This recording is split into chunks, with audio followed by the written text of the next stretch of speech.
Mesdames et messieurs, ravi de vous retrouver pour l'actualité de cette mi-journée. À la une, le chef du gouvernement Paul Kaba Tieba est allé en personne à la rencontre des élus locaux car leur implication est capitale pour une mise en œuvre réussie du PNDS, le Plan national de développement économique et social, un nouveau référentiel de développement du Burkina qui nécessite la mobilisation de 115 000 milliards de francs CFA. Et puis, la mosquée de Djoula Soba, désormais patrimoine culturel national, mérite d'être réaménagée pour enfin répondre aux normes internationales. 500 millions, c'est ce qu'il faut pour la réhabilitation du site. Résultat de l'étude commanditée par le département en charge de la culture et présentée hier au ministre Tahirou Bari. Un invité dans ce Midi Magazine, Bernard Zougouri. Il est le président du comité d'organisation des élections consulaires. Le scrutin est prévu pour le 13 novembre prochain. Mais c'est déjà la campagne avec des candidats mécontents parmi les prétendants au poste de la présidence de la Chambre de commerce et d'industrie du Burkina. On en parlera tout à l'heure. Monsieur Zougouri, merci de nous rejoindre. Et bienvenue au journal. Mais tout d'abord, en marge du 6e congrès de l'AMF, l'association des municipalités du Burkina, le Premier ministre Paul Kaba Tieba a demandé aux maires d'impliquer véritablement pour que le développement économique et social soit un succès dans sa mise en œuvre. Ce nouveau référentiel de développement du Burkina nécessite la mobilisation de 115 000 milliards de francs CFA. Le point de la rencontre avec Nongba Kouda et Maïmouna Traoré. L'attention soutenue, ces élus locaux veulent connaître leur place et leur rôle dans la mise en œuvre du plan national de développement économique et social. Pour éclairer leur lanterne, des représentants du ministère de l'économie et des finances leur présentent les grandes lignes du PNDS et le Premier ministre répond à leurs préoccupations. Le développement du réseau routier, la sécurité, la santé, l'éducation, l'exploitation minière, la question de l'énergie, les marchés publics. Je suis réjoui de noter avec satisfaction que les autorités, avec le Premier ministre en tête, ont voulu partager la philosophie qui sous-tend la mise en œuvre du PNDS pour que nous qui sommes, les élus locaux, puissent nous en approprier et nous impliquer fortement pour sa réalisation. C'est des informations des gens que nous avons pour être efficace sur le terrain. Et le Premier ministre d'insister, les élus locaux constituent un élément important dans la mise en œuvre du PNDS. Les plans communaux de développement doivent donc traduire la vision stratégique définie dans ce référentiel de développement. Il faut maintenant qu'au niveau des collectivités territoriales, à travers notamment les plans régionaux de développement et les plans communaux, des priorités qui ont été retenues dans l'ensemble du développement économique et social, qui même traduit la vision des enrôlements Christian Kaboré. Valorisation du capital humain, développement des chaînes de valeur, construction d'infrastructures adaptées. Le Premier ministre, le national de développement économique et social, prend en compte les préoccupations des élus locaux.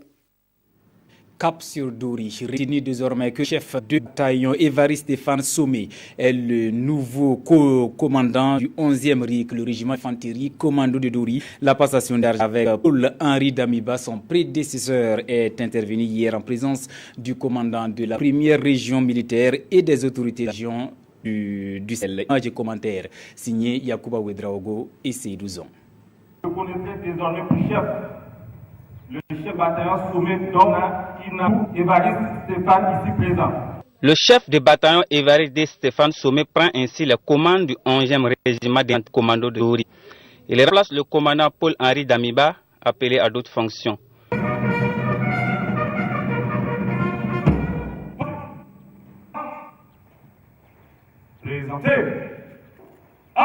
Le nouveau chef de corps du 11e RIC de Dori place son mandat sous le signe de renforcement des efforts consentis par ses prédécesseurs. La zone dont je prends le commandement aujourd'hui est une zone, je dirais, très sensible pour l'ensemble du territoire. On travaillera donc à relever les défis qui sont, je dirais, constants au jour, ce qui nous imposera beaucoup plus de professionnalisme. Pour réussir cette mission, il dit avoir besoin du soutien humanitaire. Le commandant Évariste Stéphane Sommet est né le 15 mai 1981 à Ouagadougou. Il a occupé plusieurs fonctions. Avant sa nomination, il élève le corps du 31e infanterie commando de Tenkodogo. Il y a aussi titulaire de plusieurs diplômes et de plusieurs qualifications. Le commandant Evariste Stéphane devient ainsi le 17e chef de corps du 11e régiment d'infanterie commando de Dori, créé en 1976. Ce régiment a pour mission, entre autres, le soutien aux forces de défense et de sécurité et l'exécution de tâches opérationnelles de contrôle de la zone nord. Et puis, on vous apprend que depuis mars 2016, la mine de Yuga, dans la région du centre-est, jadis détenue par Andor Mining, est passée entre les mains du Turc M-Gold et des Burkina Mining Company.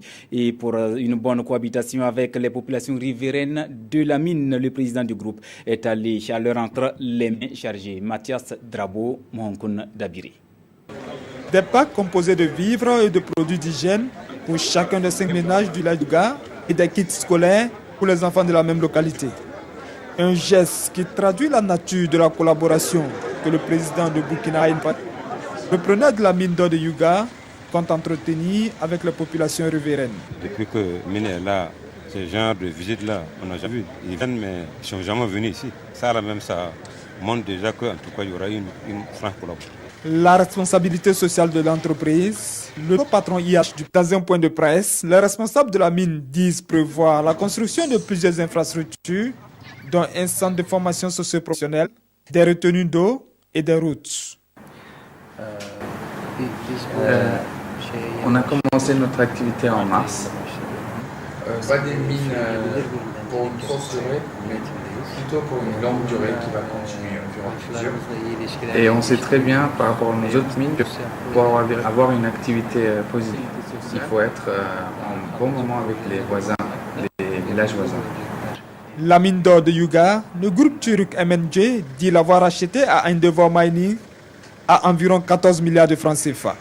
Le groupe dit être par ailleurs détenteur d'un titre d'exploitation minier dans le Naouri.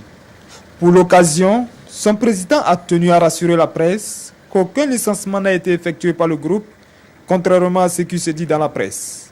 Mieux, rassure-t-il, des recrutements sont en cours pour renforcer les effectifs pour les 3 prochaines années. Direction SIA, où la maison de l'entreprise a initié une séance de sensibilisation sur la finance islamique au profit des opérateurs économiques de Bobo Dioulasso. L'objectif étant de leur donner des informations relatives à cette nouvelle finance qui peut contribuer à booster le développement du pays. Betty Bienawan, Moumouni Baro. Les opérateurs économiques de la ville de Bobo Dioulasso à la recherche d'informations sur la finance islamique. L'objectif de cette rencontre est de leur expliquer les opportunités d'accès à cette forme de finance différente de celles conventionnelles. Un peu partout dans le monde, la finance islamique se développe bien et très rapidement. C'est seulement chez nous ici,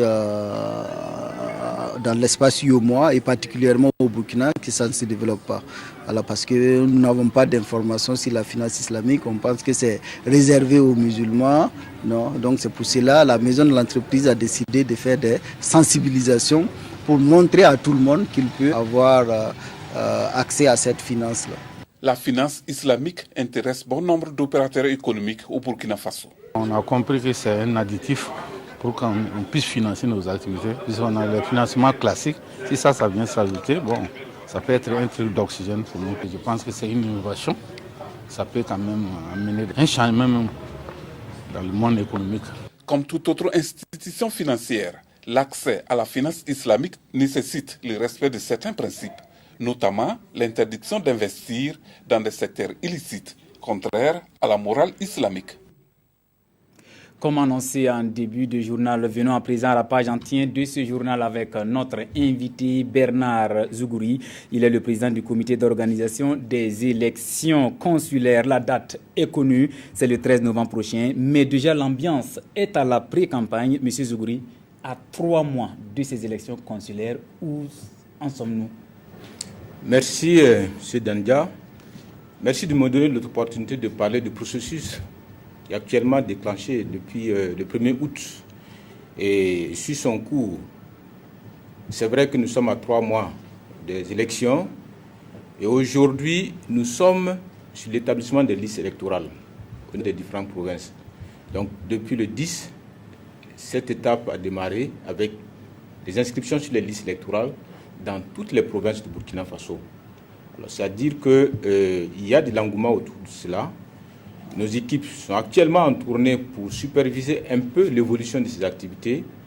Et ce qui nous revient, ça nous rassure que véritablement le secteur, le monde des affaires s'intéresse au processus. 152 sièges à pourvoir, des électeurs qui vont ensuite élire le président de la Chambre de commerce et d'industrie du Burkina. Dites-nous comment se fait cette répartition en fonction des catégories? Alors, répartition des sièges au niveau de la Chambre de commerce, au niveau de l'Assemblée générale de la Chambre de commerce, tient à plusieurs objectifs. Dans un premier temps, nous avons la représentativité de l'ensemble des secteurs d'activité. Comme vous le savez, notre économie est aujourd'hui compte énormément de secteurs d'activité et il est temps pour nous que chaque secteur soit représenté au niveau de l'Assemblée générale de la Chambre de commerce. Ça, c'est le premier point. Le deuxième point, il y a l'espace territorial, le territoire national. Il faut que dans chaque région, dans chaque province, il y ait quand même un représentant de nos commerçants, pas de nos commerçants, du monde d'affaires, pour faire partie de l'Assemblée générale. Donc c'est pour dire que la nouvelle Assemblée qui sera instituée, qui sera mise en place, tiendra compte essentiellement des activités, des secteurs d'activité, qu'il faut obligatoirement les avoir, pouvoir les représenter, tous ces secteurs, et aussi que ça soit réparti sur le territoire national. Donc, d'emblée, je crois qu'au départ, nous avons attribué d'office un siège à chaque province. Donc, chaque province, ce n'était pas le cas avant, parce que l'ancienne Assemblée ne comptait que les 11 provinces. Aujourd'hui, il est grand temps pour nous d'associer l'ensemble des provinces et l'ensemble des acteurs. Du reste, ça a été une réclamation forte de nos acteurs. Lorsque la délégation a été mise en place, l'action spéciale qui a été mise en place, elle a parcouru l'ensemble des provinces et la préoccupation majeure qui est revenue, c'est que les provinces se sentent un peu délaissées. Donc, il était temps pour nous de prendre en compte toutes ces préoccupations et de pouvoir avoir une assemblée consulaire représentative, non seulement au niveau des secteurs d'activité, mais également sur l'ensemble du territoire. 10 sièges pour Bobo, 8 à Ouaga, ça défait la chronique. Et c'est vrai, ça défait la chronique, mais sachez qu'il faut aller avec l'ensemble des acteurs. On ne peut pas, parce qu'il y a d'abord de nouveaux acteurs qui sont rentrés. Notamment, nous allons parler des pharmacies, il faut prendre en compte les bureaux de consultation, les cabinets médicaux et autres, en tout cas qui évoluent dans le secteur privé, qui ont aussi droit à une représentation et normalement qui doivent pouvoir défendre devant l'Assemblée, au niveau de l'Assemblée, les intérêts de leur secteur. Alors, c'est vrai que ça paraît peu, mais c'est le souci surtout que l'ensemble des acteurs soient représentés qui a guidé, bien sûr, cette répartition. Et c'est tout à fait normal que s'il y a développement, il faut que le développement concerne l'ensemble de l'économie, toute l'économie, mais pas une portion de l'économie. Qui peut être électeur éligible et président de la Chambre du commerce et d'industrie du Burkina? Alors, qui peut être électeur? C'est peut-être là qui est d'abord le point principal, parce que c'est tout opérateur économique qui évolue, bien sûr, dans les domaines. Parce que nous avons 3 domaines qui concernent, bien sûr, dans la Chambre de commerce à compétence. Il y a le commerce, il y a l'industrie, et il y a aussi les services. Alors, tout opérateur dans ce domaine peut se présenter. Alors, il y a aussi les gérants des sociétés, les DG des sociétés, qui sont désignés, les mandataires, bien sûr, de ces sociétés. Et il y a aussi les personnes physiques qui ont des affaires, qui sont responsables, qui sont dirigeants d'une entreprise. Donc, c'est pour dire qu'une fois que tu es inscrit dans le registre, sur le registre du commerce, tu peux vraiment te présenter dans les différents domaines indiqués. Mais l'innovation majeure, c'est que l'électeur qui va pour s'inscrire indique la catégorie ou la sous-catégorie dans laquelle il souhaiterait voter, puisque c'est le vote par les pairs. Monsieur Zougouri, beaucoup de sorties médiatiques ces derniers temps avec certains acteurs visiblement mécontents par rapport au nombre de la répartition et l'âge prévu par les textes, 70 ans. Dites-nous franchement, d'après vous, est-ce que ces élections vont bien se passer? En tout cas, pour nous, les élections vont bien se passer. Du reste, nous avons pris toutes les dispositions, ou du moins le ministère du Commerce a pris toutes les dispositions pour que les élections se passent dans de très bonnes conditions et en toute transparence et dans l'équité. Lorsque on regarde un peu la composition des commissions, je disais tantôt que nous avons 2 commissions il y a la commission d'organisation des élections électorales, il y a la sous-commission contrôle des listes électorales. Chaque commission est composée de 7 membres, bien sûr, plus le secrétariat qui assure, la direction technique qui assure le secrétariat. Au niveau des membres, nous avons 3 représentants de l'administration publique, à savoir le ministère en charge de la justice qui est représenté, le ministère en charge de l'administration territoriale qui est représenté, et bien sûr le ministère du Commerce qui assure la présidence de la commission, notamment de la commission d'organisation et aussi de la commission et du contrôle des listes électorales. Il y a en plus de ça, nous avons la CENI qui nous suit, le bras armé de notre commission. La CENI qui a vraiment l'expérience, qui nous aide dans tout cela, qui suit pas à pas et qui travaille avec nous. Donc l'un dans l'autre, nous avons pour souci véritablement de rendre ces élections transparentes, équitables.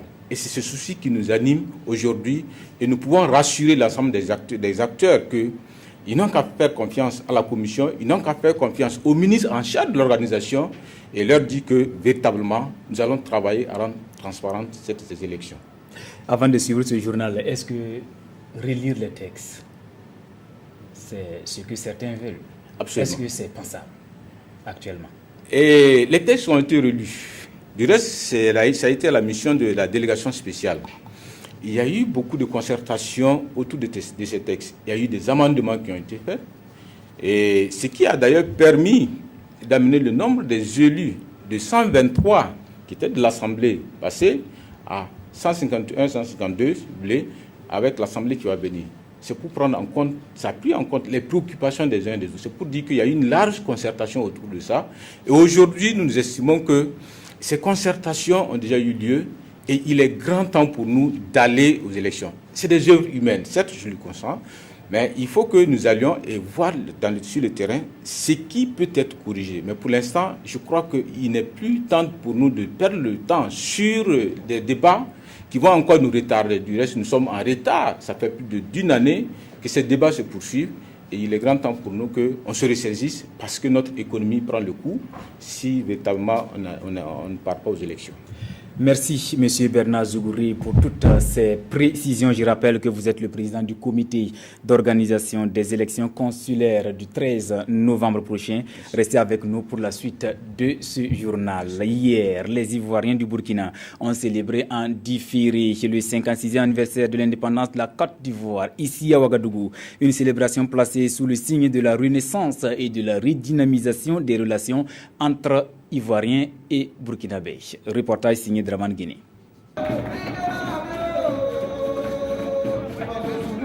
Ils sautent le champagne pour célébrer les 56 années de l'accession à l'indépendance de la République de Côte d'Ivoire.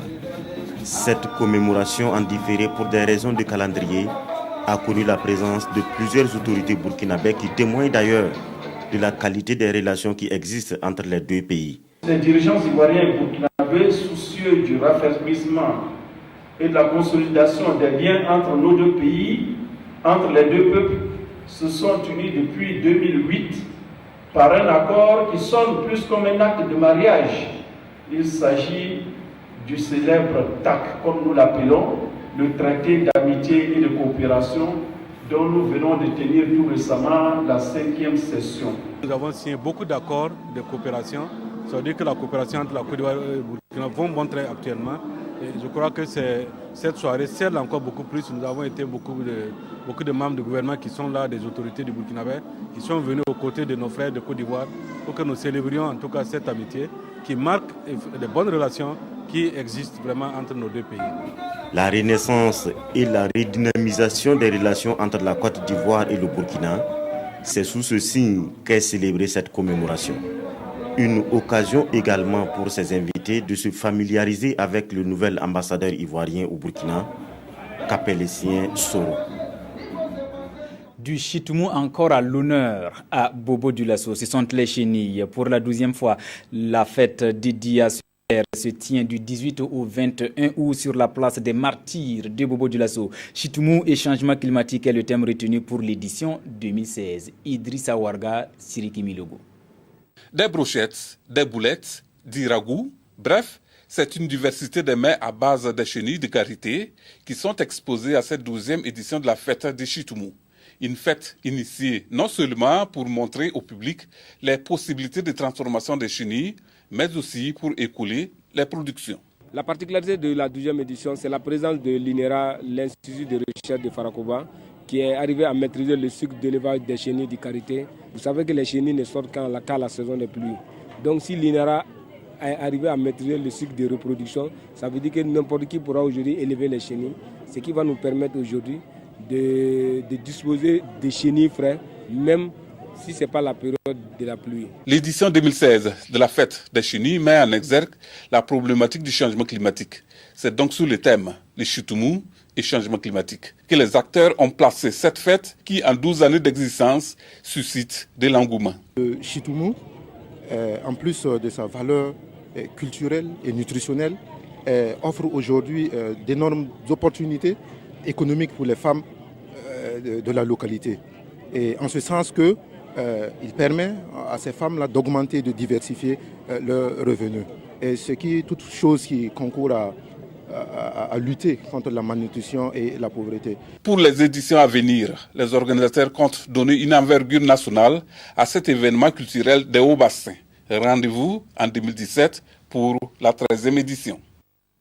C'était un reportage de Siriki Milogo avec la voix de Moumouni Barou. On reste dans le Grand Ouest. Environ 200 élèves et étudiants du Burkina et du Niger, membres de la GIEC, la jeunesse étudiante catholique, sont en conclave à Banfoura du 16 au 24 août.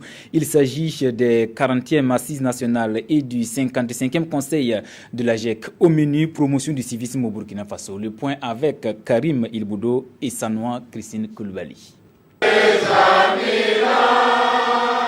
L'hymne national, ici entonné en chœur d'entrée de jeu, donne le temps à ces 40e assises nationales, couplées du 55e conseil de la GIEC, la jeunesse étudiante catholique.